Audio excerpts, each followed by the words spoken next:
이스라엘 백성들이 해방이 되고 애굽에서 떼를 지어 나올 때 우리는 곧장 애굽 땅에서 온 이스라엘 백성들이 함께 모여서 빠져나온 것으로 생각하잖아요. 그러나 이집트에서 동시에 나온 것이 아닙니다. 본문에서는 숫곳에서 발행했다. 숫곳, 고센 땅의 도시 이름이 숫곳입니다. 그들이 살았던 곳이 바로 고센 땅입니다.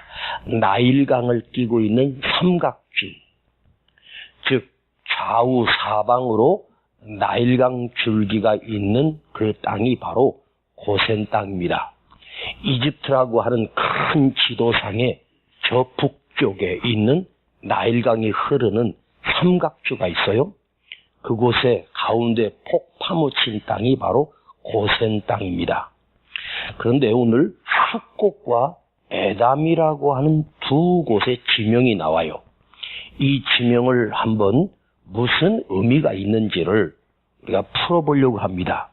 그런데 사실은 이 숫곳에 오기 전 진짜 출발 지점은 바로 라암셋입니다. 이 라암셋이라고 하는 그곳을 한번 먼저 생각해 볼게요. 그들이 맨 처음 출발한 지역이 바로 라암셋. 라암셋은 어디냐면 라암셋, 그 다음에 숫곳, 그 다음에 에담, 그리고 홍해를 건너 시나이 반도로 들어오게 되죠. 출발 지점이 어디라고요? 라암셋입니다. 라암셋을 다른 말로 람세스라고도 불러요.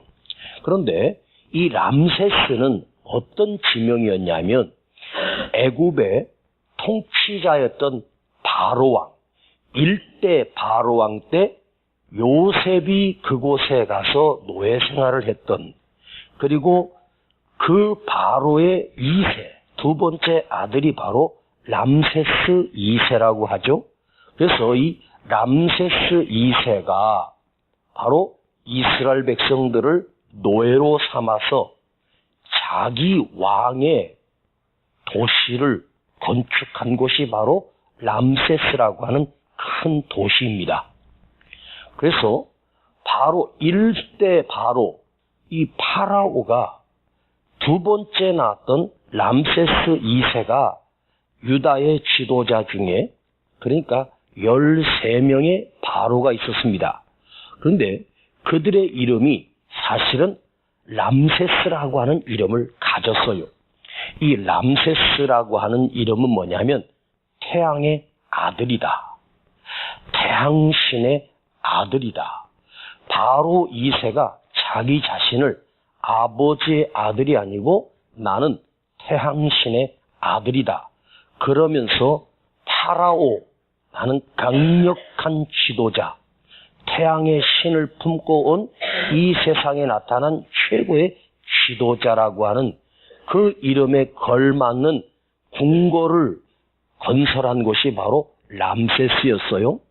그런데 이 람세스라고 하는 이 큰 국고성을 지을 때 무슨 힘으로 지었냐? 그 이스라엘 백성들, 남자 성인들을 노예로 삼아 그들이 건축한 도시가 바로 비돔성과 람셋을 건축하게 했어요.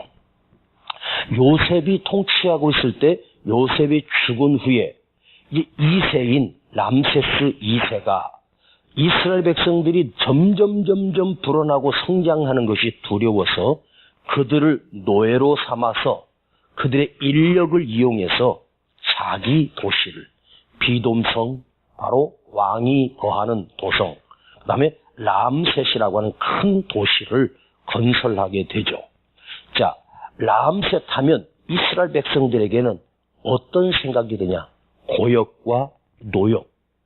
쉽게 말하면 죽도록 고생해서 일당 한 푼도 받지 못하고 성을 쌓고 노예 생활 비참하게 살았던 그곳, 지독히 고생만 했던 그곳입니다.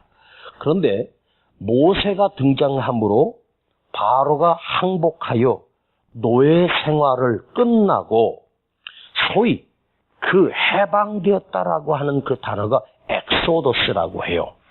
엑소더스는 행전인데 행전이 뭐냐면 해방의 행진, 해방되어서 노예에서 자유인이 되어서 그야말로 찬양하며 그 땅을 벗어나는 영광스러운 그 하나님의 약속의 언약이 성취되고 하나님을 찬양하며 온 백성들이 이 람셋에서 노예 생활에서 풀려나 자유의 몸이 되어서 이제 하나님의 약속의 땅 가나안 땅을 향해서 출발하게 된 곳이 바로 이 람셋이에요.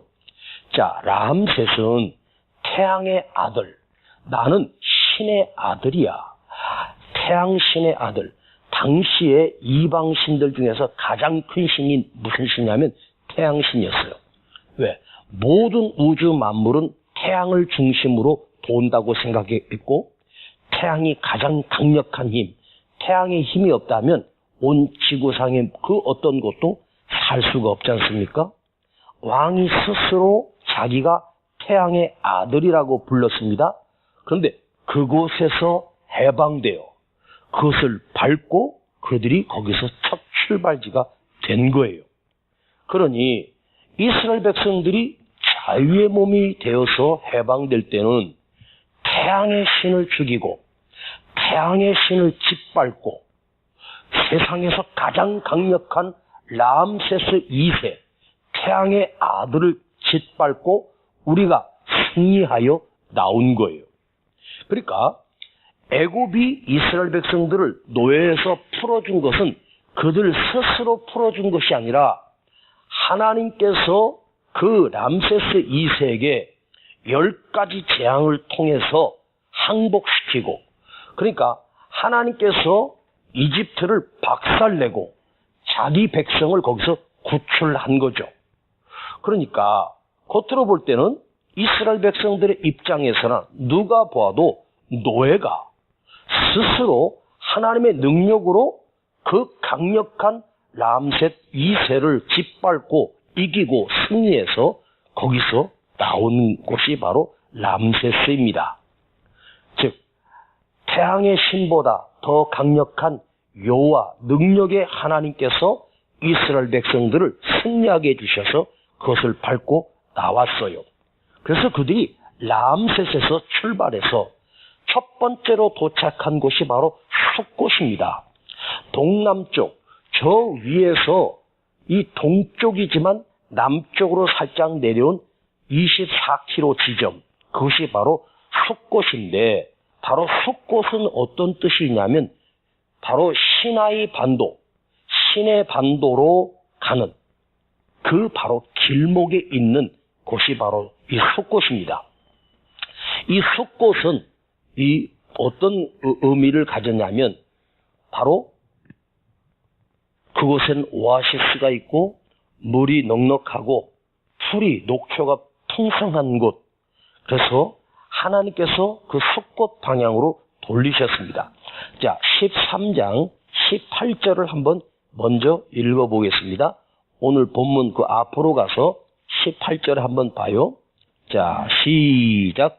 그러므로 하나님이 홍해 광야길로 돌려 백성을 인도하심에 이스라엘 자손이 애굽 땅에서 항오를 지어 나올 때에 자 여기 어떤 단어를 봐야 되냐면 홍해의 광야길로 돌렸다라고 하는 말은 돌아서 가는 길, 먼 길을 가는 거예요.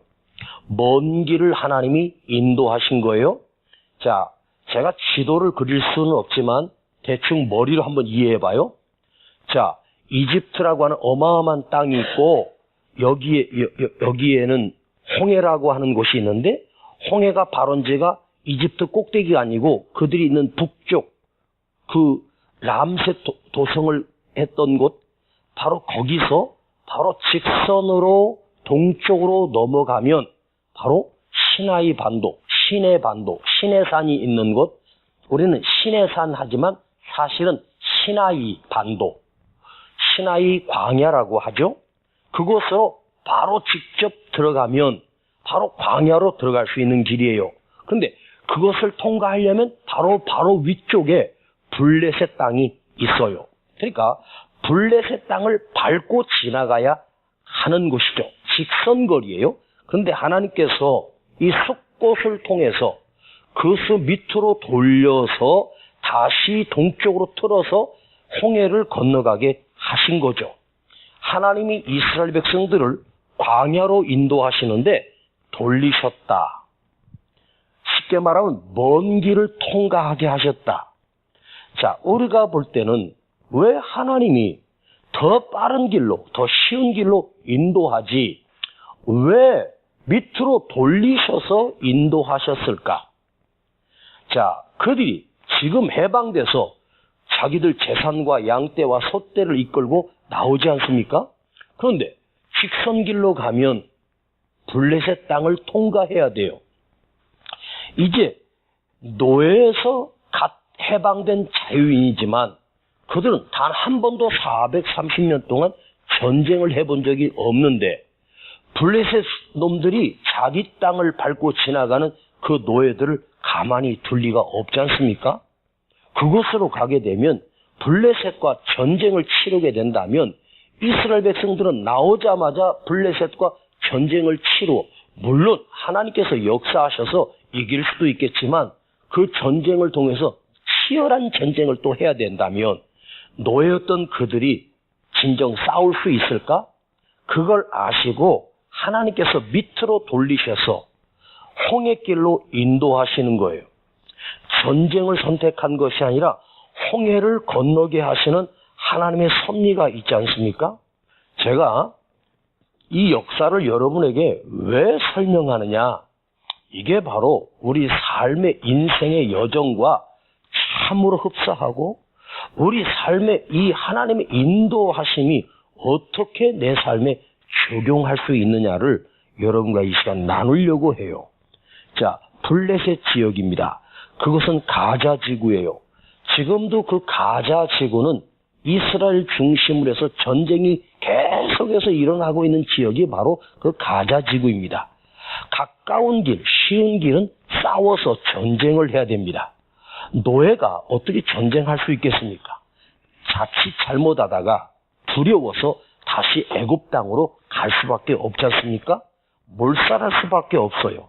아직 준비가 되지 않은 백성을 하나님이 전쟁 치르는 것을 막으시고 하나님께서 홍해길로 인도하시는 거예요.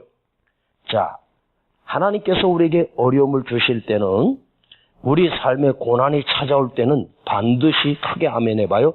감당할 수 있을 만큼 감당할 수 있을 때 하나님께서 시험을 주십니다.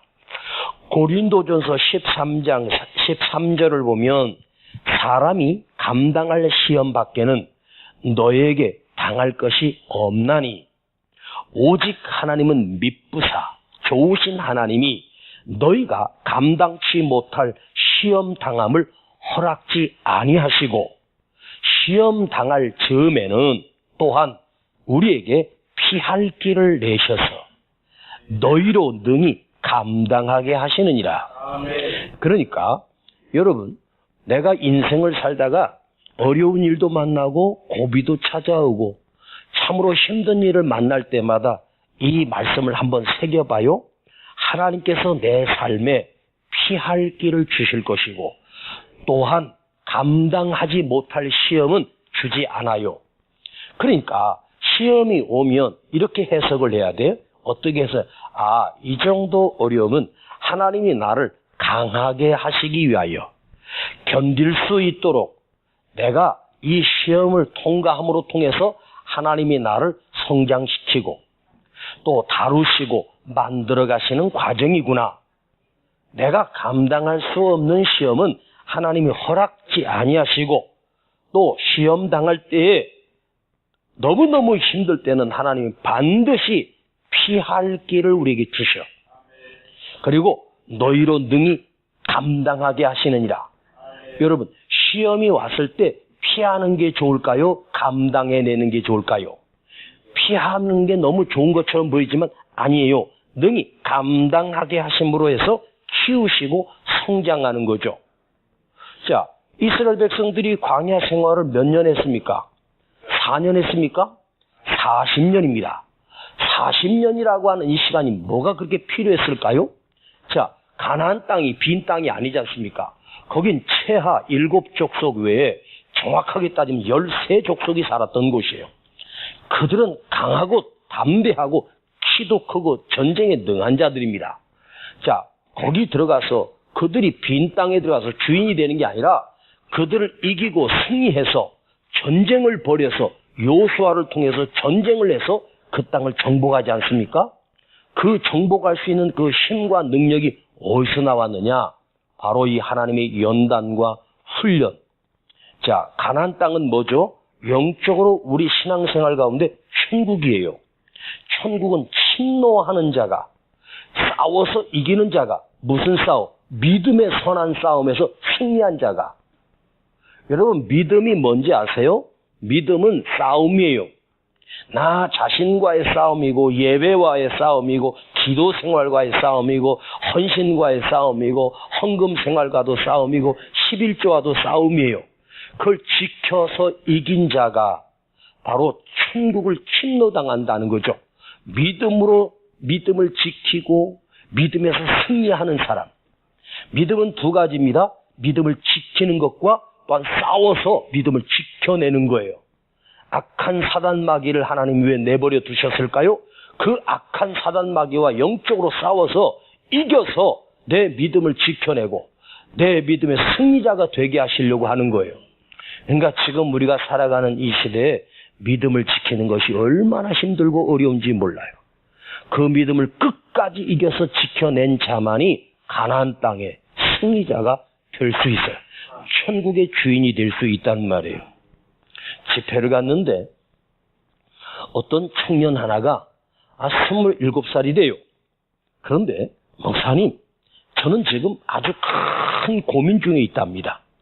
무슨 고민이냐 그랬더니 자기가 선교사가 될 거래요. 그런데 사실은 선교사가 될까봐 하나님이 진짜로 어렸을 때 자기가 그냥 아무것도 모를 때 자기가 선교사가 되겠다고 지원했는데 지금 몇 년 동안 그것 때문에 갈등을 하고 있대. 그러면서 하나님이 진짜 나를 선교사로 보낼까봐 너무너무 걱정이고 그것 때문에 잠도 못 잔대요. 목사님 어떻게 해야 돼요? 나한테 이게 물어보더라고. 그래서 내가 그렇게 대답해 줬어요. 네가 고민하는 걸 보니 아직 선교사가 될 시간이 아직 안 됐어. 하나님은 네가 그것 때문에 고민하면 너는 아직 선교사가 될 자격이나 능력도 없으니까 걱정하지 말고 네가 하고 싶은 일이나 열심히 해라. 알았지? 아무나 가는 게 아니야. 뭐 선교사를 가야 되네 말아야 되네 고민하는 자를 하나님이 쓰는 게 아니야. 아무것도 염려하지 말고 네가 하고 싶은 대로 살아. 제가 어느 기도원에 가는데 거기 처음에 몇 년 전에 오래전에 갔을 때 거기 집사님 한 분인데 이분이 불을 받아가지고 은혜를 받아고 무지하게 사모하더라고요. 다음 해 집회를 갔더니 그 집사님이 목사님 제가 목사님 설교를 듣고 은혜를 받아가지고 신학을 간대요. 근데 그 집사님 나이가 나보다 10년이나 위였어. 그 당시에. 그러니까 지금도 10년 위겠지? 그런데 신학을 공부하고 목사님이 됐네. 어떻게 목사가 됐어. 그래서 그 김 집사가 김 목사님이 됐습니다. 그런데 몇 년 전에 내가 그랬어요. 목사님이 개척을 하신다 그러면 내가 앰프는 사줄게. 그랬어요. 어느 날 전화가 왔어요. 목사님, 개척을 준비하는데 어디 몇 평을 얻고 계약을 해놨대. 그래서 얼마를 주고 계약했냐니까 30만 원 주고 계약을 했대. 그랬으냐고. 알았습니다. 내가 준비해보도록 할게요. 그러더니 또 며칠 있다가 또 전화가 왔어요. 목사님, 그 30만 원 계약금 날리게 생겼습니다. 왜요? 그랬더니 마누라가 같이 목회를 못하겠대요. 그러는 거예요. 내가 당신 목사하고 결혼한 게 아니고 평신도 집사하고 결혼했는데 내가 미쳤다고 당신하고 목회하냐고 사모가 쌍수를 들고 반대를 한대요. 어떻게 했으면 좋겠냐고 나한테 물어봐요. 그래서 내가 그랬지. 목사님 아직 때가 아직 안 되셨네요. 그러더니 그 목사님 하는 말이, 목사님 내가 지금 나이가 67인데 아직도 때가 안 됐냐고 그러더라고.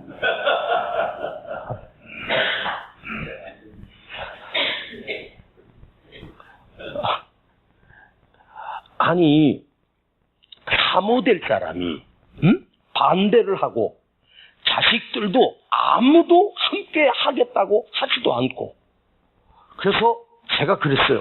그러면 겁도 없이 아무것도 준비도 안 되고 상가 얻어서 개척하려고 하지 말고 가정에서부터 예배드려서 가정교회를 세우고 그 다음에 시작하라고. 그래서 그 목사님 용기를 넣고 가정에서 또 예배를 드렸네. 사모가 참석을 안 해. 자식들도 참석을 안 해. 아무도 안 도와줘. 그래서 혼자서 3절을 혼자서 상 하나 펴놓고 방에서 혼자서 예배드렸대. 그리고 전화가 왔어요. 어떻게 했으면 좋겠냐고. 아직 때가 안 됐나 보다고. 그래서 제가 그랬더니 이 목사님은 아직도 때가 안 돼서. 그래서 3년 전인가 거기 집회 갔더니 그때 겨울이었는데 그 기도원 올라가는 입구에서 그 목사님이 붕어빵 장사를 하고 있더라고. 붕어빵 장사를 하시다. 찹쌀로 만든 붕어빵. 날 보러 하나 먹어보라는데 맛은 괜찮더라고. 그래서 계속 하시라 그랬지. 여러분, 신학을 내가 은혜 받고 신학을 하고 목사가 돼가지고 뭐 개척을 하네 뭐 하네. 여러분, 나이가, 그분이 그때 신학할 때 나이가 몇이었냐면 55이었어요. 55에서 한 3년 신학하고 뭐 왔다가 그냥 군소 신학이지 이름도 없는데 보통 제대로 되려면 7년, 8년 걸리지 않습니까? 한 3년 과정 어떻게 그냥 대충 해가지고 목사 안수는 받았는데 이름은 목사고 명칭은 목사인데 나는 그분이 목사로 안 보여, 솔직히. 예. 아직 내가 준비가 안 됐는데 지금 우리나라에 목사 안수를 받고 목사인데 목회 안 하는 목회자가 7만 8천 명이래. 미칠 지경입니다, 지금. 부교육자도 못 갈 데가 없어. 그런데 하겠다고. 지난번에 하늘상관 어떤 분이 또 찾아와가지고 날 보러 기도를 해달라 하더라고요. 제가 헌금 봉투를 가지고 애언을 하는데 거기 감동을 받았대. 목사님, 제가 아무래도 신학을 해서 목사가 돼야 되겠다고. 그래서 연세가 어떻게 되시냐고 그랬더니 올해 나이 57이래. 내가. 그러면서 또 아주 뻔뻔하게 그러더라고. 모세는 80에 부름받았는데. 무슨 소리야. 모세가 언제 80에 부름. 어머니 태서 태어나기 전부터 하나님 부르셨다고 했어. 여러분, 모세가 쓰임받는 건 80이지만 하나님과 태어나기 전부터 이스라엘을 구원할 지도자로 하나님께서 그 어머니 뱃속에서도 준비하신 거예요. 그거 아무나 하는 거 아니거든. 준비가 안 된 사람을 하나님 절대로 쓰시지 않아. 반드시 준비되는 거예요. 보세요. 하나님이 해방됐다고 쉬운 길로 인도할 수도 있지만 하나님 뱅뱅 돌려서 왜 그리로 인도하실까요? 그 모든 과정 하나하나를 보면 하나님의 섭리는 참으로 오묘해요.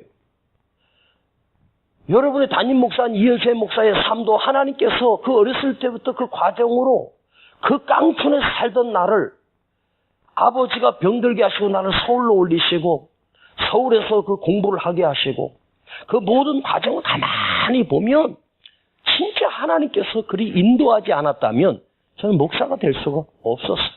모든 과정 하나하나가.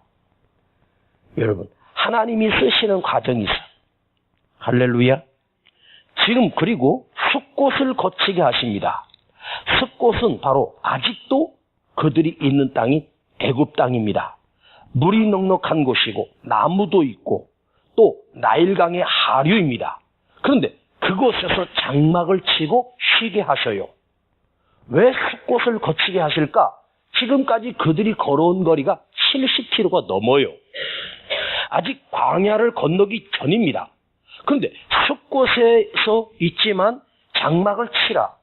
아마 정확한 것은 모르지만 그들이 그 숫곳에서 있었던 시간은 약 6, 7일 정도 머물렀던 것 같습니다. 그러니까 숫곳은 계속 장막을 치고 있을 곳이 아니고 잠깐 머물 곳이에요. 왜?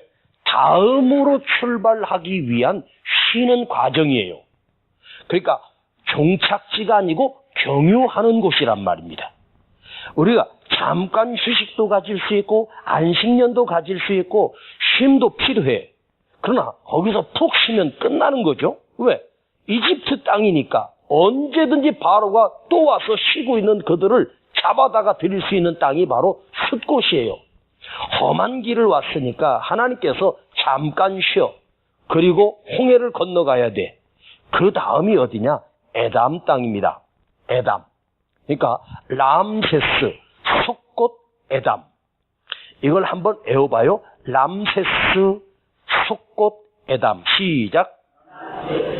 숫곳, 에담. 자, 에담은 이집트 땅의 맨 끝자락입니다.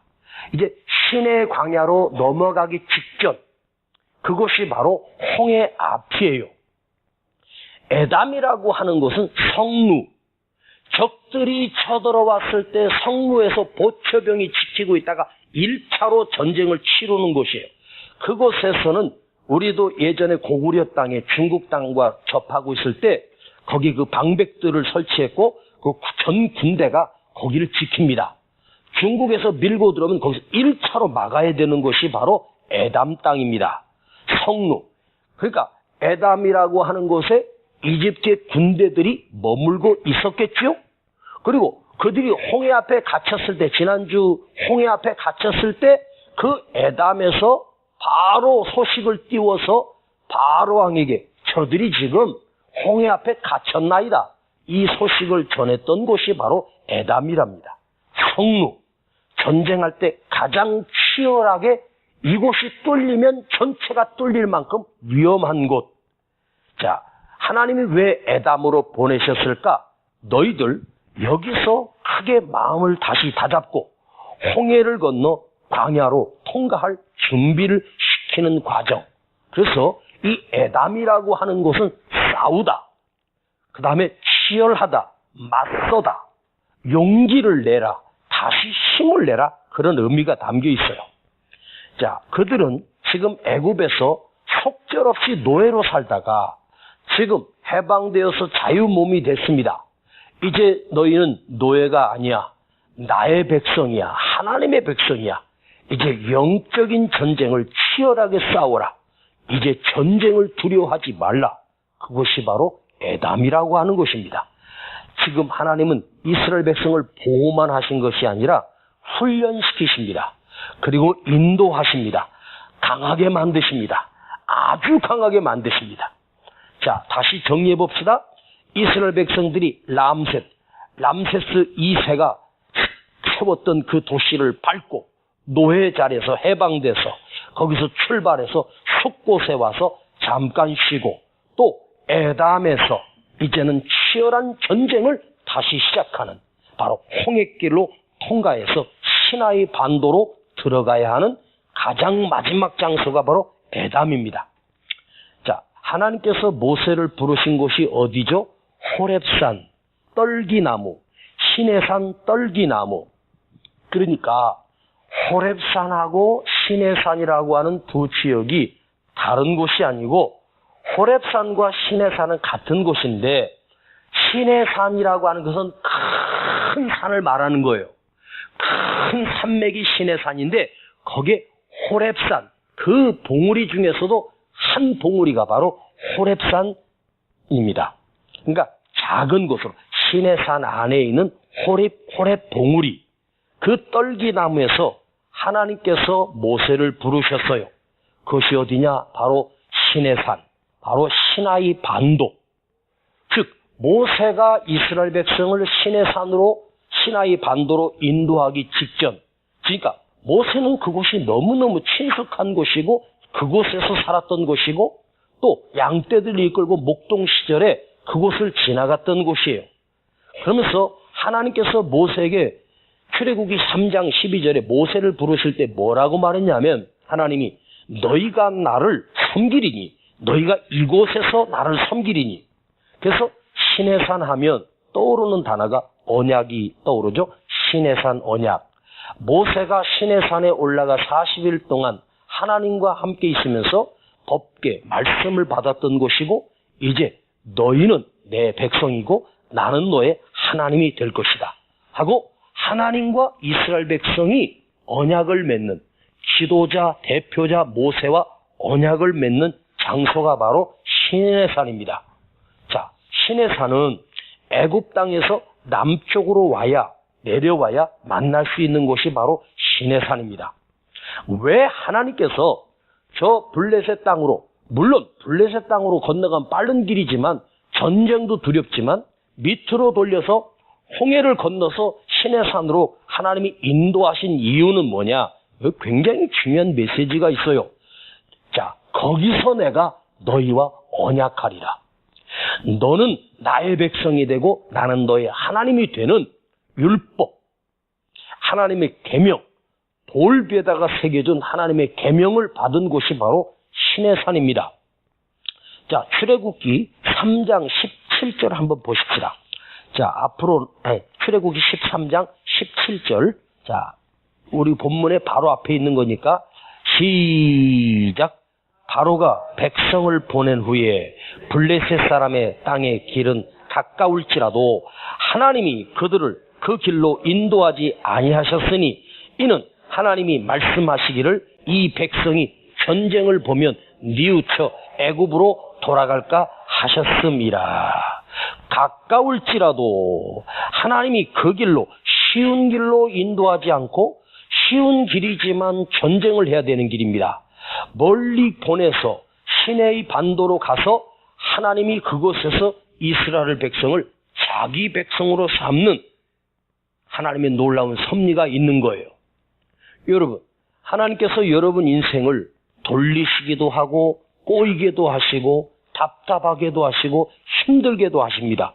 그런데 그 험한 길이, 그 어려운 길이 하나님을 만나고 하나님의 자녀가 되고 더 큰 은혜를 베푸시는 놀라운 가정이 그 안에 숨겨져 있다는 말입니다. 그런데 오늘 본문에 하나님께서 이스라엘 백성을 낮에는 구름 기둥으로 밤에는 불 기둥으로 인도하셨어요. 이걸 오늘 저와 여러분이 함께 풀어보려고 합니다. 구름 기둥과 불 기둥의 은혜. 시작. 한 번 더 크게 시작. 이걸 언젠가 여러분과 나눴는데 좀 더 깊이 한번 풀어보려고 해요. 자, 13장 21절에 보면 하나님이 그들 앞에 행하사 바로 그들 앞에서 그들을 인도하셨어요. 그래서 구름 기둥과 불 기둥은 뭐냐? 하나님이 그들을 바로 앞에서 인도하신 거예요. 그러니까 구름 기둥과 불 기둥은 보여질 때는 구름 기둥이고 보여질 때는 불 기둥인데 하나님께서 이스라엘 백성들 바로 앞에서 인도하셨다. 이 말씀은 바로 구름 기둥과 불 기둥이 뭐냐? 나를 인도하시는 전능하신 여호와 하나님이십니다. 할렐루야. 그런데 멀리서 인도한 것이 아니라 바로 앞에서, 바로 이스라엘 백성들이 그 구름 기둥을 보고 불 기둥을 보고 따라가는 거예요. 그것만 보고 가면 돼. 어디로 가는지 왜 가는지 물을 필요가 없어. 그것만 인도함을 가면 하나님께서 하나님이 나를 인도하시고 하나님이 나를 이끌고 가신다면 여러분, 아버지 하나님께서 내 인생을 이끌고 가실 때 실패의 길로 인도하시겠어요? 반드시 승리의 길로 인도하시고 축복의 길로 인도하시고 성공의 길로 인도하시지 않겠습니까? 바로 앞에서. 자, 10년 뒤를 알려주지도 않고 1년 뒤도 알려주지 않고 한 달 뒤도 알려주지 않아요. 바로 앞에서. 그러니까 오늘 하루하루 지금 내 앞에서 지금 이 순간 하나님께서 나를 인도하고 계신다. 1년 뒤 내가 어떻게 될지 어떻게 알아? 내가 그때 살아있을지 죽었을지 모르지만 오늘 이 시간 내가 무엇을 해야 되는지 오늘 철회에 나와서 이 말씀을 듣고 있으면 지금도 하나님이 나를 구름 기둥으로 불 기둥으로 인도하시는 거예요. 아멘. 참 우리 인생을 보면요, 사는 게요, 일주일치를 사는 게 아니에요. 1년을 살아서도 1년을 산 게 아니라 하루하루 사는 거예요. 그 하루하루 한순간순간마다 하나님의 인도하심 속에 사는 거예요.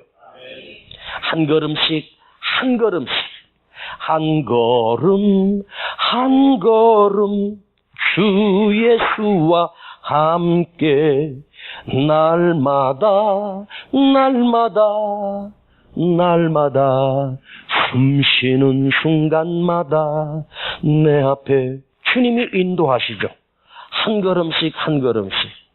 근데 인간이요, 10년 뒤를 알고 싶어하고 1년 뒤를 알고 싶어해.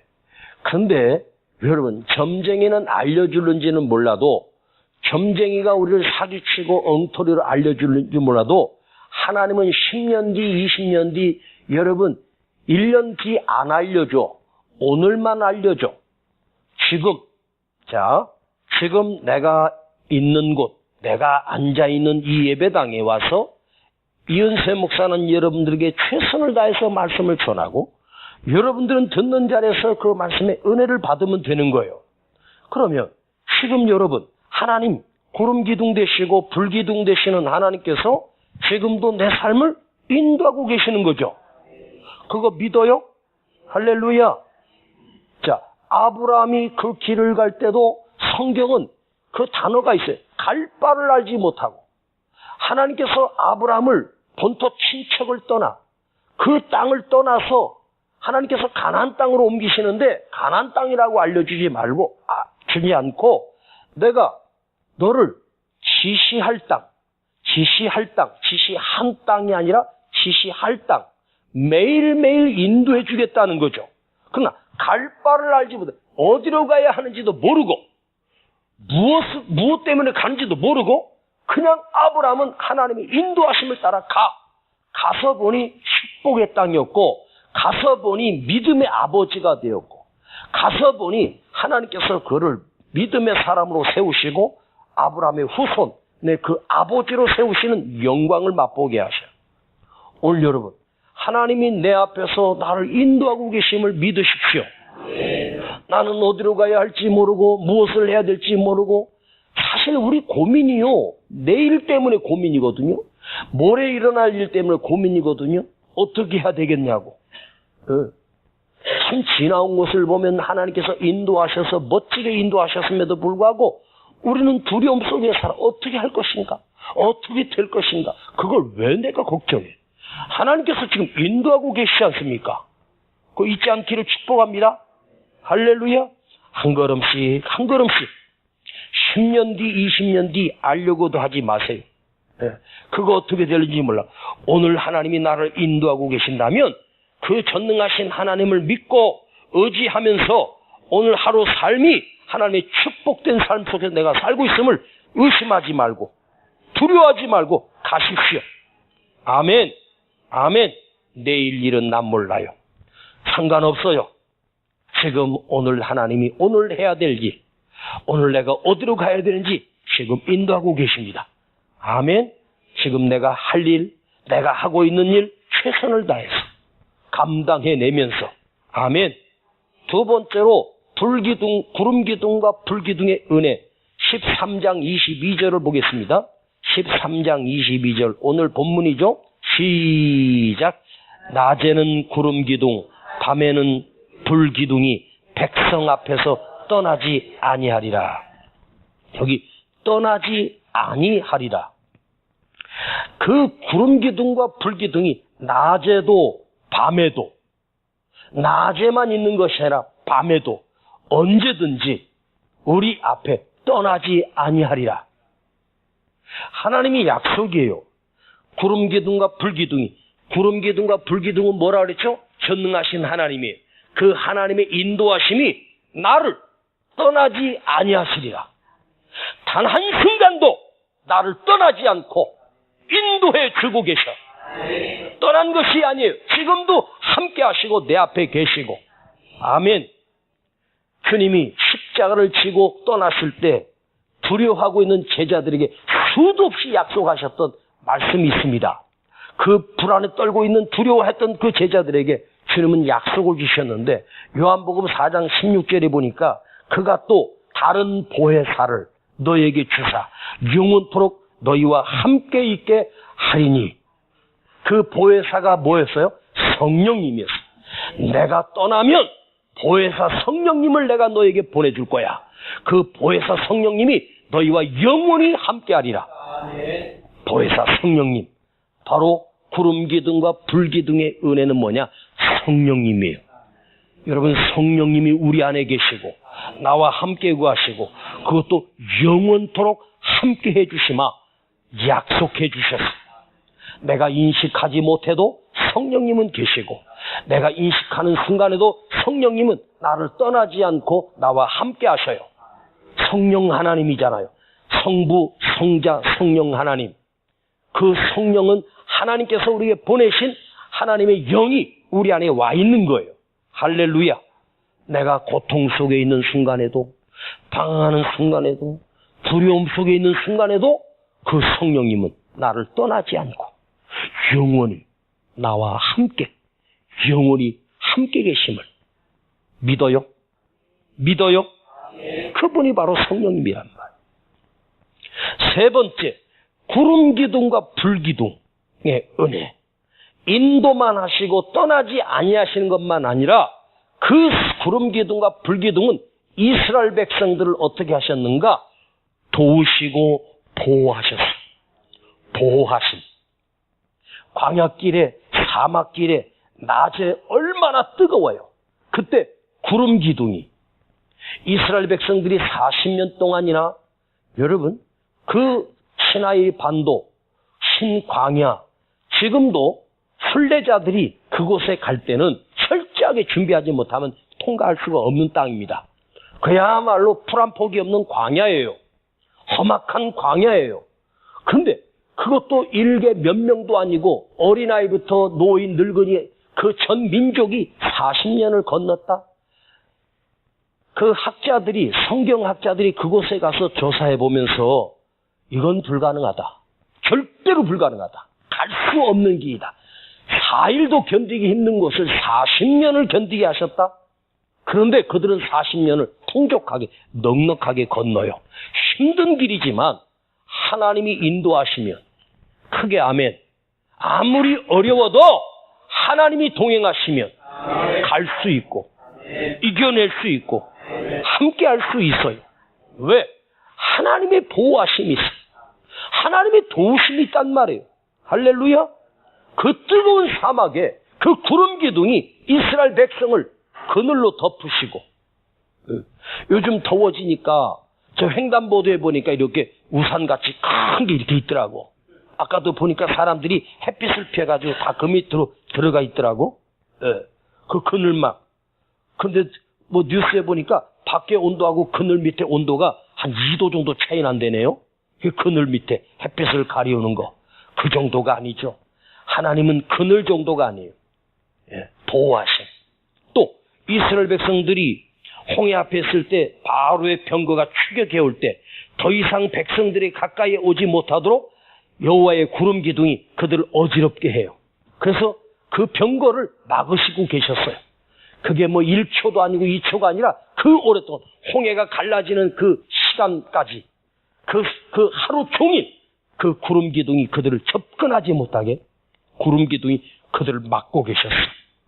만약에 접근해 온다면 그 구름 기둥으로 충분히 그 애굽의 병거를 박살낼 수 있는 능력도 있으신 분입니다. 그 구름 기둥이 나와 함께 하시고, 또 밤이 되면 광야는 기온이 급강합니다. 보통 온도가 2도, 3도. 여러분, 영하까지는 안 내요. 어떤 날은 영하 가까이도 내려간대요. 얼마나 춥겠습니까? 그때 불기둥으로 그들을 따뜻하게 난로가 되셔서 이스라엘 백성들을 그 불기둥 옆에서 잠을 자도 충분히 잘 만큼 하나님께 따뜻하게 인도하시고 보호해 주셨어요. 야, 보호하시. 그 구름 기둥이 어디서 딱 또아리를 틀고 딱 멈추면 그 신호가 뭐냐면 여기서 쉬어라. 장막을 치라. 그러다가 출발할 때 아무에게도 얘기하지 않고 구름 기둥이 움직이기 시작합니다. 그러면 그걸 보고 이제 떠날 때가 됐구나. 따라가기만 하면 돼. 그걸 따라서 40년이나. 그러니까 만약에 하나님께서 이스라엘 백성들이 너희가 이 광야에서 40년 생활하리라 그랬으면 미쳐버렸을 것 같아. 그런데 금방 가겠지. 응? 우리가 힘들고 어려울 때 너 이 고통이 3년 동안 지속될 거야. 7년이나 갈 거야. 하나님은 그걸 일부러 안 알려주신다? 그리고 오셔서 함께 해주시고, 오셔서 인도해 주시고, 오셔서 보호해 주시고, 오셔서 도와주셔. 그게 인생길이에요. 우리는 빨리 끝났으면 좋겠고, 빨리 이걸 벗어나고 싶고, 빨리 회복되고 싶고, 빨리 살아나고 싶고, 급하지만 그 힘든 과정 속에서도 하나는 훈련과 보호와 인도하심이 함께하는 거예요. 우리를 강하게 만들어서 천국 백성으로 만드시려고. 할렐루야. 아멘. 앞서서. 근데 이 구름 기둥과 불 기둥은 마지막으로 그들 뒤에 있지 않고 언제나 앞서서 행하셨어. 그것만 보고 가면 돼. 여러분, 하나님보다 앞설 필요 없죠? 성령보다, 기도보다 앞설 필요 없죠? 따라가면 돼요. 성령님이 나를 인도해 주심을 믿어요? 할렐루야. 다시 복습해 보십시다. 그 구름 기둥과 불 기둥 하나님께서 우리의 삶을 오늘도 한 걸음씩 오늘 하루하루 인도해 주셔.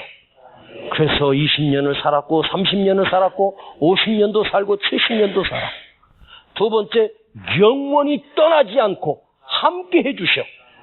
여러분 곁에 성령님이 계십니다. 하나님이 함께 하십니다. 또 인도해 주시고 책임져 주시고 보호해 주셔. 그분만 따라가면 돼. 이게 구름 기둥과 불 기둥의 은혜요. 오늘 여러분, 그 구름 기둥과 불 기둥이 이스라엘 백성들만 인도한 게 아니에요. 오늘 지금도 그 불 기둥과 구름 기둥 성령께서 저와 여러분을 인도해 주시고 우리 교회를 인도해 주시고 내 삶을 책임져 주시고 내 자녀의 삶도 책임져 주시고 믿읍시다. 두려워하지 말고. 그래, 지금 내가 힘들어도 하나님이 인도하심 속에 있어. 하나님이 함께하고 계셔. 성령이 나와 동행하고 계셔. 흔들리지 마세요. 죽을 것 같아도 하나님은 이길 힘도 주시고 피할 길을 내시고 책임져 주시는 하나님. 그때 그 순간에 정말로 죽을 것 같았어. 근데 그걸 고비를 넘기니까 좋은 날이 오는 거예요. 그래서 힘들 때 그것만 보면 안 돼. 좀 더 두고 보면 그걸 통과하고 나면 하나님이 진짜 그 약속대로 축복의 땅 가나안 땅을 주지 않습니까? 천국으로 나를 인도하시는. 할렐루야. 여러분 결코 두려워하지 않는 이 밤 되기를 주님의 이름으로 축복합니다. 두 손 들고 아멘.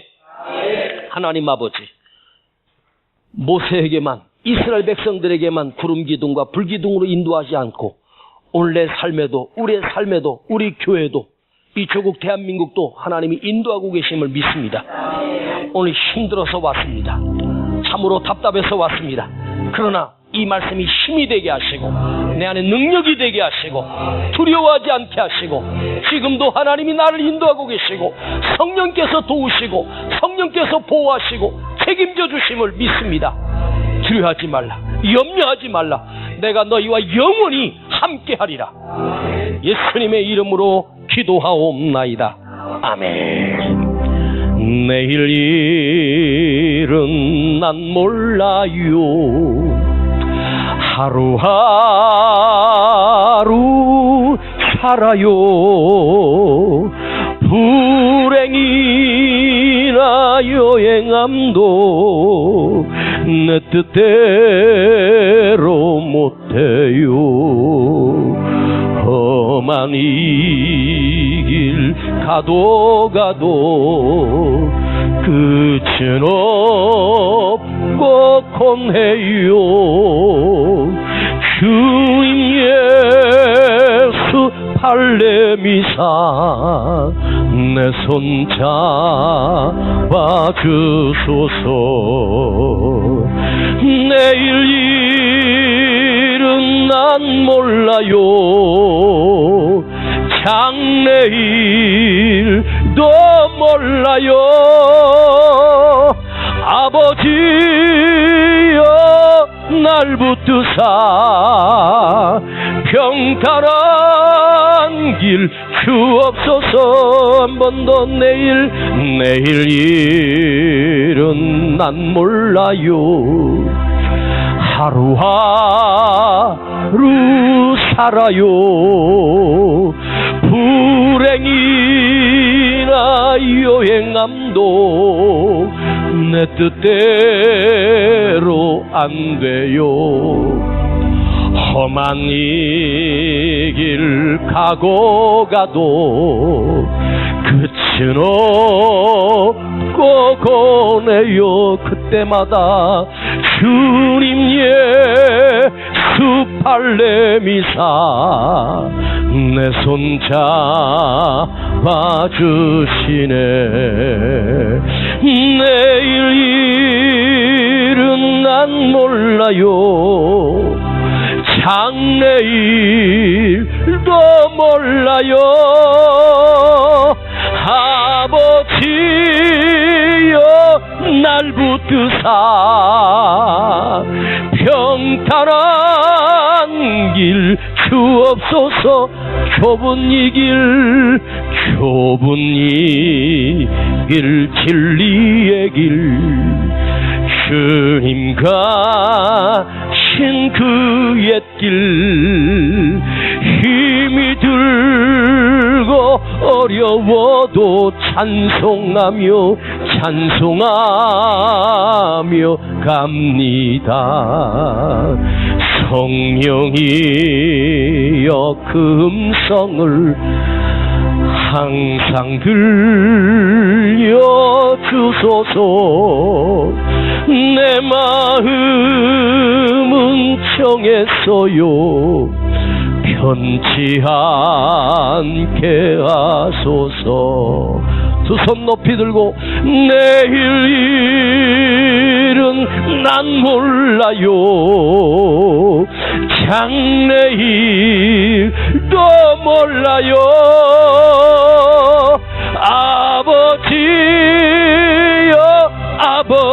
아버지여 주신 소명 이루소서. 내일 일은 난 몰라요. 장래일도 몰라요. 아버지여 날 붙드사 아버지여 날 붙드사 평탄한 길 주옵소서. 한 번 더. 내일 일은 난 몰라요. 장래일도 몰라요. 아버지여 날 붙드사 평탄한 길 주옵소서. 오늘 지금 이 순간에도 구름 기둥과 불 기둥으로 우리를 인도하고 계십니다. 여러분이 힘들고 어려워도 하나님은 떠나지 아니하시고 나와 함께 계심을 믿어요. 의심하지 마세요. 성령님을 우리에게 보내주셔서 이기게 하실 것이고 지켜주시고 보호하시고 안전하게 하십니다. 하나님이 나를 인도하시는 그 길을 내가 가고 있다면 결코 두려운 길이 아닙니다. 감당해낼 수 있습니다. 떨지 마십시오. 힘들어서 낙심하지 마십시오. 두려워하지 말라. 내가 너와 영원히 함께하리라 약속해 주셨어요. 그분이 나의 아버지 여호와 하나님이십니다. 그 하나님 앞에 맡기고 이제 두려워하지 않게 하시고 어떤 어려움도 내가 이기며 가겠습니다. 주님만 의지합니다. 성령을 의지하면서 살기를 원합니다. 주님 나를 책임져 주시니 감사합니다. 이 시간 주여 부르고 기도합니다. 주여 주여 주여